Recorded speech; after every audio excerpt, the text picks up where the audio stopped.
Hello बच्चों, let's read the question. Question says that which of the following have identical bond order. ठीक है, तो सबसे पहले ऑप्शन की बात करते हैं. आपके पास बॉन्ड ऑर्डर निकालने के लिए हमें MOD3 यूज करना पड़ेगा. MOD3 से क्योंकि सारे मॉलिक्यूल्स और इलेक्ट्रॉन की बात करें तो 20 से कम है. तो 20 या 20 से अगर कम हो और मॉलिक्यूल्स हो तो उसके लिए MOD3 से हम बॉन्ड ऑर्डर कैलकुलेट करते हैं. सबसे पहले क्या आपका CN नेगेटिव. कार्बन पे इलेक्ट्रॉन होते हैं 6, आपके पास नाइट्रोजन में कितना हो जाएगा 7, और नेगेटिव का मतलब एक इलेक्ट्रॉन ऐड हुआ है तो टोटल इलेक्ट्रॉन कितने हो जाएंगे 14. और MOD3 के हिसाब से एक्सपेरिमेंटल जो इलेक्ट्रॉनिक कॉन्फ़िगरेशन आया है उसे हमें लिखना पड़ेगा sigma 1s2 sigma star 1s2. ठीक है, देन क्या आ जाएगा sigma 2s2 sigma basically 2s2. ठीक है, 2s2 सिग्मा स्टार 2s2. फिर क्या आ जाएगा, इसके बाद आएगा pi 2px2 is equal to pi 2py2. और फिर क्या आ जाएगा सिग्मा 2pz2. अब काउंट करके देखो 10 हो चुका है. अब बॉन्ड ऑर्डर कैसे निकालते हैं, आइडेंटिकल बॉन्ड ऑर्डर पूछा है तो बॉन्ड ऑर्डर होता है number of electron in bonding minus number of electron in anti bonding divided by 2. जो स्टार वाले हैं उसे एंटी बॉन्डिंग कहते हैं, जो विदाउट स्टार वाले उसे बॉन्डिंग कहते हैं.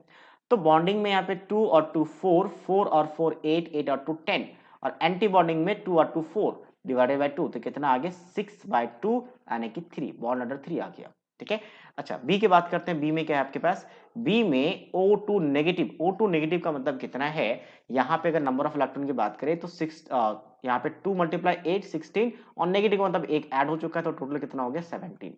और ये जो इलेक्ट्रॉनिक कॉन्फ़िगरेशन लिखा है ये 14 या 14 से कम हो उसके लिए लिखा जाता है. और 14 या 14 से ज्यादा, 14 से अगर ज्यादा आ जाए, ठीक है, अप टू 20 तक, तो उसमें क्या होता है ये वाला क्या हो जाता है इंटरचेंज. ये पहले आ जाएगा और ये बाद में चला जाएगा. तो एक बार लिख के देखते हैं sigma 1s2 sigma star 1s2. वैसे बॉन्ड ऑर्डर में कोई फर्क नहीं पड़ता, एज इट इज आएगा sigma 2s2 sigma star 2s2.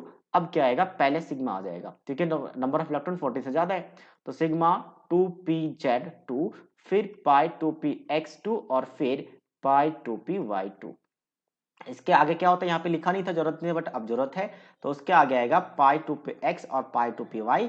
इसमें स्टार आएगा मतलब एंटी बॉन्डिंग. सेम पहले बॉन्डिंग वाला फिर एंटी बॉन्डिंग. ठीक है, यहाँ तक 14 इलेक्ट्रॉन हो चुके हैं, 3 इलेक्ट्रॉन बचे हैं तो 2 इसमें जाएगा, 1 इसमें जाएगा. ठीक है, तो आपके पास हो गया. अब हम बॉन्ड ऑर्डर निकालते हैं. तो बॉन्ड ऑर्डर निकालने के लिए फिर से वही बॉन्डिंग और एंटी बॉन्डिंग. बॉन्डिंग में कितने, यहाँ तक आपका ऑलरेडी मैंने गिना था, कितना था 10 था. तो इसके आगे हमने एक भी बॉन्डिंग में ऐड नहीं किया है, सारे एंटी बॉन्डिंग में गए हैं. तो एंटी बॉन्डिंग में पहले 4 था और अभी जो 3 आए वो एंटी बॉन्डिंग में गया, तो 4 और 3 7 हो गया डिवाइडेड बाई 2. तो 3/2 मतलब 1.5 आ गया. अब देखो बार बार हम इलेक्ट्रॉनिक कॉन्फिगरेशन लिख के नहीं करेंगे. एक सिंपल सा ट्रिक है कि आप ये लिख के बार बार निकाल सकते हो, बट एक सिंपल ट्रिक है कि अगर नंबर ऑफ इलेक्ट्रॉन 14 है तो बॉन्ड ऑर्डर 3 आएगा. अब आगे बढ़ते जाओ, 0.5 सब्ट्रैक्ट करते जाओ. ठीक है, ये कितना आ जाएगा, 16 के लिए आपके पास 2 आ जाएगा, 17 के लिए 1.5 आ जाएगा. देखो 1.5 ने निकाला. 13 हो जाए तो कितना हो जाएगा, फिर से इधर भी लेफ्ट में भी आप क्या करो, 0.5 सब्ट्रैक्ट करते जाओ. दोनों के लिए सेम ही ट्रिक है. ठीक है, तो 11 के 1.5 आ जाएगा. बस ये ट्रिक लगाते हैं और सी और डी में निकालते हैं. सी में क्या, NO पॉजिटिव. NO पॉजिटिव मतलब नाइट्रोजन में 7 इलेक्ट्रॉन और ऑक्सीजन में 8 पॉजिटिव मतलब 1 इलेक्ट्रॉन सब्ट्रैक्ट. तो कितना हो गया यहाँ पे 14 इलेक्ट्रॉन. तो 14 का मतलब तो सेम ही आ गया, मतलब ए के जैसा.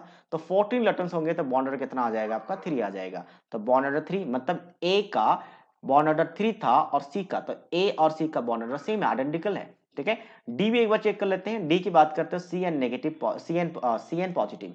कार्बन पे 6, नाइट्रोजन में कितना आपका 7, तो 13 हो गया पॉजिटिव मतलब एक सब्ट्रैक्ट हो जाएगा. तो कितना हो गया आपके पास यहाँ पे 12 आ गया.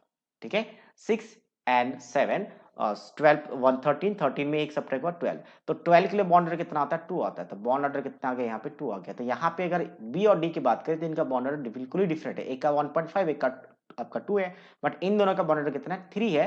दैट मीन्स आइडेंटिकल है. So that means A and C is the right answer of this question. I hope you understood it well. All the best.